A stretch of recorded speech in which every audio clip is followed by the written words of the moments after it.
These are some of the most impossible saves ever seen on two wheels. These aren't just close calls, they're the kind of saves that look impossible until you slow them down frame by frame.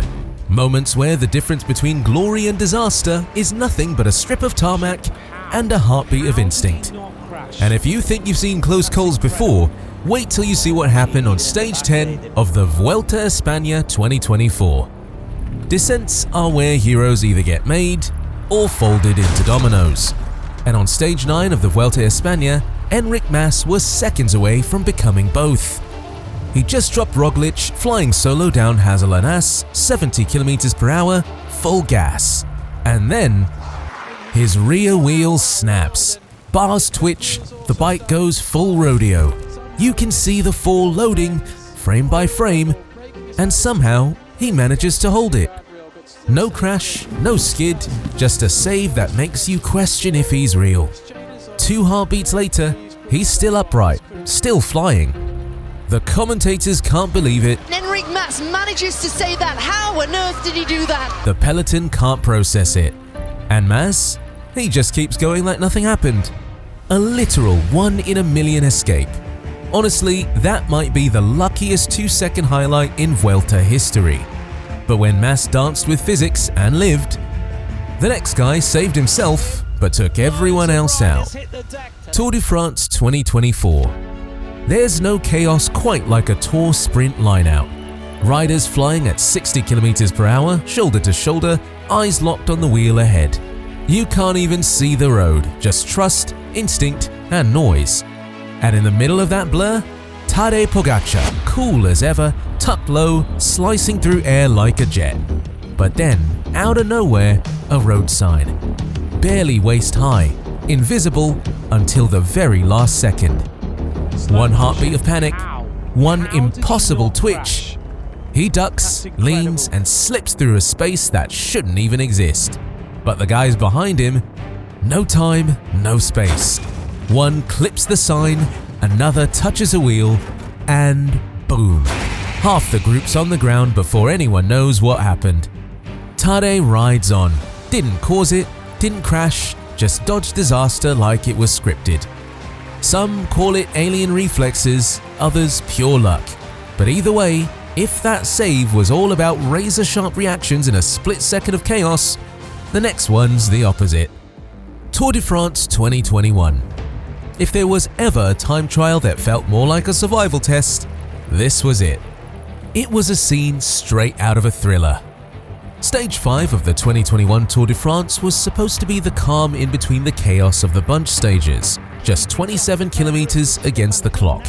Instead, every corner had become a gamble.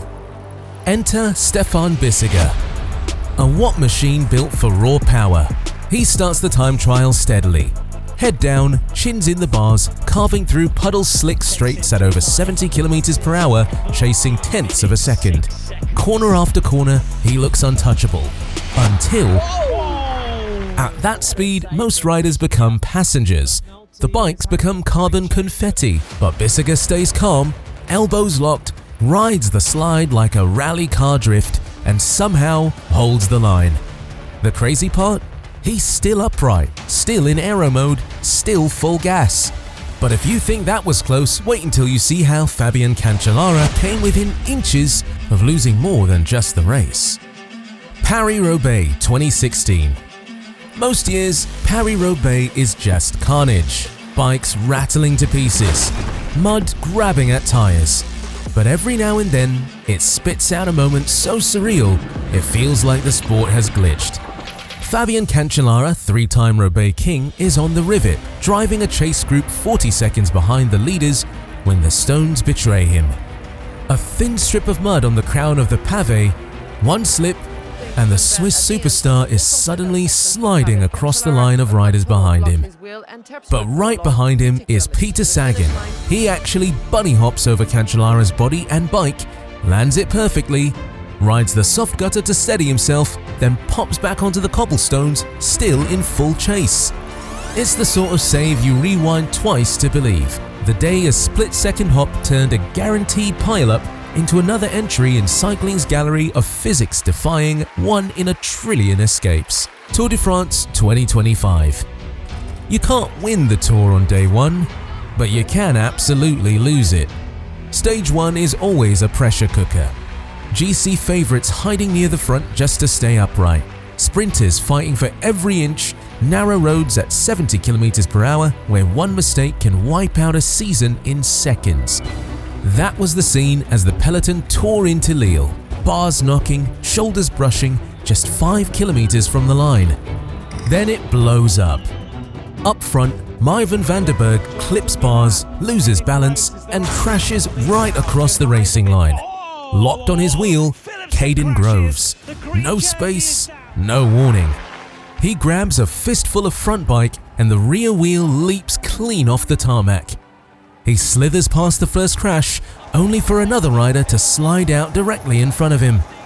Groves reacts again, yanks the bars, never unclips, never stops pedaling. It was bold, it was insane, but most importantly, it was the kind of move that belongs in a stunt reel. Yet, somehow, becomes another 1 in a trillion escape you have to replay to believe. But if you think threading 2 wrecks on a flat tarmac is intense, the next one takes that heartbeat spike and dials it up to survival mode. Santa Barbara Road Race 2017. Picture this. A final sprint on a narrow bridge outside Santa Barbara. 60 riders fighting for scraps of points, bars knocking, wheels overlapping, and beneath them, a 30-foot drop into a ravine. One mistake here isn't just road rash, it's free fall. And that's exactly what happens. A touch of wheels at the front sends riders sliding sideways. Mid-pack erupts, bikes cartwheel across the lane, and Mike Alec, still driving for minor placings, suddenly has nowhere to go. He slams onto the rail, rolls onto his back, his bike keeps going, and disappears off the edge. For a split second, it looks like he's gone with it. But somehow, he survives. It's a harsh reminder that in cycling, sometimes the scariest save isn't about balance, it's about survival. But not every miracle save happens mid-sprint.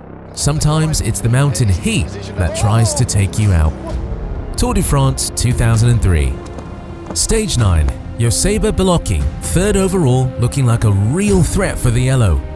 The heat is so brutal, the tarmac's melting. Then, disaster struck. His tyre slipped on the molten asphalt. The bike skidded, Belocchi went down hard, bones snapping the second he hit the ground. Right behind him, Lance Armstrong. Full speed, no way to stop. Everyone thought he was finished too, but instead he launches straight off the road, cuts across a farmer's field and bounces back onto the tarmac like nothing happened. One moment, two fates. The kind of scene you can't script, which is exactly why you should subscribe to Pedal Pulse, because we dig up every insane twist this sport throws at us. Tour de France 2022. The Alpe d'Huez descent is the kind of road that separates daredevils from the rest of the peloton. Blind corners, patchy tarmac, nothing but gravity pushing you faster. Tom Pidcock didn't just ride it, he hunted it. He drops in low, eyes locked, refusing to touch the brakes longer than a blink. Every hairpin looks one twitch away from sending him over the edge. The back wheels skipping, the bike drift wide, tires screeching across the paint. But each time the bike looks like it's off the line, he's already correcting.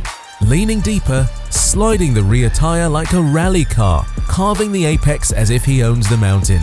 It's dangerous, it's mesmerizing. A descent that looks less like road racing and more like a highlight reel of near misses strung together. Except every single one sticks.